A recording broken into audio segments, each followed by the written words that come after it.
Hello everyone, उम्मीद करता हूँ आप सब लोग बहुत अच्छे होंगे। आज का क्वेश्चन बड़ा ही प्यारा है। आव्यूह दे रखा है आपको एक, और वो कहता है कि समीकरण ए डैश बराबर आई को संतुष्ट करता है, यानी कि जो ये ए मैट्रिक्स है वो इसको सेटिस्फाई करती है। ठीक है, तो एक्स वाई जेड के मानों को ज्ञात कीजिए। तो हमें एक्स वाई जेड के मान ज्ञात करने हैं। बहुत आसान क्वेश्चन है, और अगर आपसे आव्यूह की मल्टीप्लिकेशंस करनी आती है तो ये सवाल आपके लिए बिल्कुल लड्डू क्वेश्चन है। सबसे पहले दिया गया है आपको मैट्रिक्स, ठीक है, आपने उसको नोट कर दिया इस तरीके से मैट्रिक्स है। फिर वो कहता है कि इस समीकरण को सेटिस्फाई करना चाहिए। इस समीकरण के लिए हमें ए डैश भी चाहिए, हम ए डैश भी निकाल लेते हैं। ए डैश मतलब परिवर्त। परिवर्त का मतलब क्या होता है, जो रो थी ना फर्स्ट, वो अब कॉलम बन जाएगी। तो 0 2y z, सेकेंड वाली लिखो अब x y minus z, third वाली लिखो भैया एक्स माइनस वाई और z। तो इस तरीके से आपने ए डैश को निकाल लिया। अब समीकरण में रख देंगे। वो कहता है ए डैश बराबर हमारा आई है। ठीक है, तो ए का मान डाल दो 0x 2y y minus y, z minus z और z। ए डैश का मान लिखो 0 2y z x y minus z x minus y और z बराबर आइडेंटिटी तत्समक अवयव। तत्समक अवयव मतलब 1 0 0 0 1 0 0 0 1। तो हम क्या करेंगे, सबसे पहले इसकी मल्टीप्लिकेशन करेंगे। जो यहाँ पर मल्टीप्लाई करके एक आव्यूह बनेगी वो इस वाली आव्यूह के बराबर होगी। फिर हम एलिमेंट की क्या करेंगे, कंपेयर कर लेंगे। ठीक है, ये हमारा क्या होगा यहाँ पर प्रोसेस होगा करने का इस सब क्वेश्चंस को। तो आओ स्टार्ट करते हैं। सबसे पहले मल्टीप्लाई करना। मल्टीप्लाई में हम सब जानते हैं कि जो भैया ये वाली रो है ना, ये दो सारे कॉलम से मल्टीप्लाई करेगी। तो पहले एलिमेंट की मल्टीप्लाई पहले एलिमेंट से, दूसरे वाले की दूसरे वाले से, तीसरे वाले की तीसरे वाले से, उन सबको हम ऐड कर देंगे। फिर जब इतना हो जाएगा हमारा तो फिर क्या करेंगे हम, फिर करेंगे इस वाले एलिमेंट की इस वाले एलिमेंट से, और इसकी इससे, फिर इस वाले की इससे, यानी कि फर्स्ट सेकंड थर्ड से, फिर एलिमेंट से मल्टीप्लिकेशन।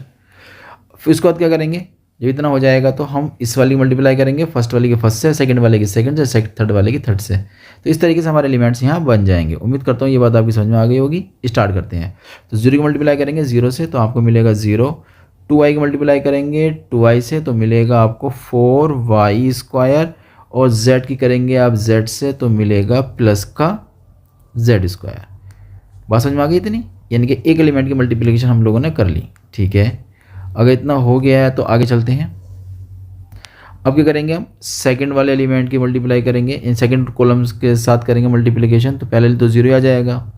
ठीक है, दूसरे की मल्टीप्लाई करेंगे तो हम लोग x आ जाएगा, सॉरी y, और 2y की मल्टीप्लाई करेंगे 2y स्क्वायर हो जाएगा। जब z की करेंगे तो भैया आ जाएगा माइनस का z स्क्वायर। इस तरीके से हम लोगों ने सेकेंड वाले भी कॉलम से मल्टीप्लिकेशन कर ली। अब करेंगे थर्ड वाले के साथ। तो फर्स्ट वाले के फर्स्ट से करेंगे तो आपका आ जाएगा 0, और सेकंड वाले की जब सेकंड से करेंगे तो आ जाएगा माइनस के 2y स्क्वायर आ जाएगा, और थर्ड वाले करेंगे इससे तो आ जाएगा आपका प्लस का z स्क्वायर, और बराबर में आपका आइडेंटिटी है ही। इस तरीके से आपने मल्टीप्लिकेशन कर दी फर्स्ट वाले की। तो अब सेकंड वाले की और थर्ड वाले की ओर देख लेते हैं हम लोग। तो सेकंड वाला हमारा ये रहा। अब हम इसकी मल्टीप्लिकेशन करेंगे इनके नंबरों से, है ना, इस तरीके से। ठीक है, तो मल्टीप्लाई करिए। पहले 0 आ जाएगा, दूसरा 2y आ जाएगा स्क्वायर में, और तीसरा आ जाएगा माइनस का z स्क्वायर। ओके, हम सेकंड ही करेंगे तो प्लस का x स्क्वायर हो जाएगा, इसके हिस्से करेंगे तो प्लस का y स्क्वायर हो जाएगा, और इसके हिस्से करेंगे तो प्लस का z स्क्वायर हो जाएगा। वैसे ना हम लोगों को ना कंपेयर ही तो करनी है, तो कंपेयर करने के लिए बाकी एलिमेंट को मेरे हिसाब से आप छोड़ दीजिए। ठीक है, इतना हो जाएगा हमारा। अब क्या करेंगे, तुलना कर लेंगे। यहाँ पर बाकी एलिमेंट लिखने की ज़रूरत नहीं है, हमें एक्स वाई जेड के मान तो निकालने हैं, हम सारी मल्टीप्लिकेशन करने की ज़रूरत नहीं पड़ेगी। तो ठीक है, कंपेयर कर लेते हैं। कंपेयर करने में क्या होगा, पहला जो एलिमेंट्स है इसके पहले एलिमेंट के बराबर होगा। क्लियर है, इसका मतलब यहाँ लिख देंगे, तुलना करने पर लिख दे चाहे, तुलना करने पर तो हो जाएगा 4y square plus z square बराबर हो जाएगा 1। समीकरण 1 बोल देते हैं। दूसरी समीकरण क्या होगी, इस सेकंड एलिमेंट को सेकंड एलिमेंट के साथ कंपेयर करेंगे, वो कितना है 0। तो ठीक है, आपको आ जाएगा 2y square minus z square बराबर 0। समीकरण सेकंड हो गई है। अब ये समीकरण आपको मिली हैं, एक्चुअली में ये y और z के, इसमें x नहीं आ रहा है, तो x मेरा इस वाले समीकरण में आ रहा है ना, तो हम इसको ले लेंगे। ठीक है, तो ये आ जाएगा x square y square z square बराबर, यहाँ कौन सा एलिमेंट है 1 है, तो समीकरण हो जाएगी 3 आपके पास।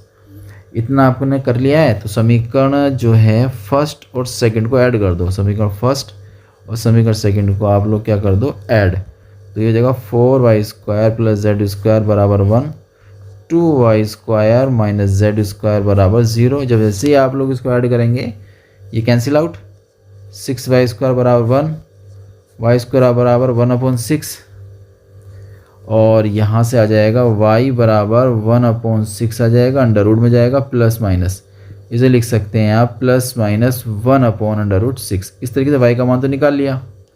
जो y का मान निकल कर आया ना वो समीकरण इसमें पुट कर दें, इससे z का मान निकल कर आ जाएगा ना, तो यहाँ लिख देंगे पुटिंग इन टू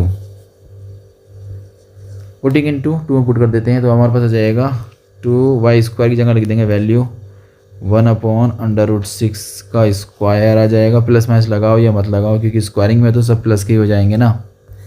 इतना बचेगा 2 1/6 बचेगा माइनस का z स्क्वायर बराबर 0, तो इसे काटेंगे 2 एकम 2 2 3, तो 1/3, ये माइनस का z इधर ले जाएंगे z स्क्वायर, तो z का जब स्क्वायर इधर जाएगा तो 1/3 अंडर रूट में जाएगा प्लस माइनस के साथ, तो z बराबर जाएगा 1/3, वो भी अंडर रूट के अंदर प्लस माइनस, z का मान भी आ गया।